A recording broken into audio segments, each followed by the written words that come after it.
15 plus 15 divided by 15 equals 1 times 5, right?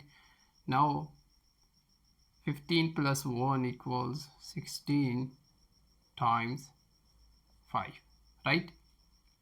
Now multiply 6 and 5 30 and 5 and 3 8 80. But this is wrong. Why it is wrong? Because multiplication and division must be done before addition and subtraction. So follow the order of operations. We use PEMDAS rule.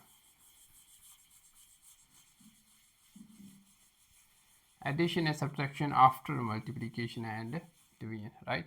So now let's solve this correctly. 15 plus 15 divided by 15 equals 1 times 5. Now multiply first. 1 times 5 equals 5, right? And 15. Now 15 plus 5 equals 20.